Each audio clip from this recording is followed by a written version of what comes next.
Joseph continued his life in prison, still trusting God even though his circumstances seemed hopeless. Day after day, he carried out his duties, earning the respect of the prison warden and the other inmates. One day, two new prisoners were brought in, Pharaoh's chief cupbearer and chief baker. Both had offended Pharaoh and were thrown into the same prison where Joseph was held. Over time, Joseph got to know them. One morning, Joseph noticed that both men looked troubled. "Why do you look so sad today?" Joseph asked. "We both had dreams," they said, "but there's no one to interpret them." Joseph replied, "Interpretations belong to God. Tell me your dreams." The cupbearer went first.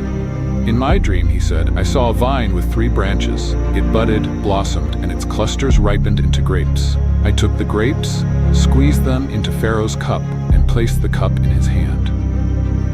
Joseph listened carefully and then said, "This is what your dream means.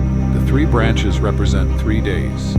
Within 3 days, Pharaoh will lift up your head and restore you to your position as his cupbearer. When that happens, please remember me and mention me to Pharaoh so I can get out of this prison."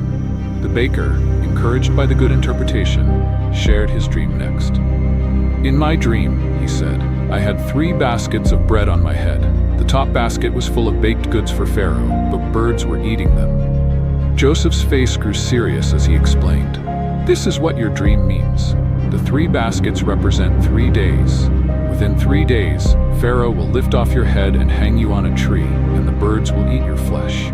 Just as Joseph had said, 3 days later, both dreams came true. On Pharaoh's birthday, he restored the cupbearer to his position, but the baker was executed. Joseph waited, hoping the cupbearer would keep his promise and mention him to Pharaoh. But days turned into weeks, and weeks turned into months. The cupbearer forgot all about Joseph. Even so, Joseph continued to trust in God.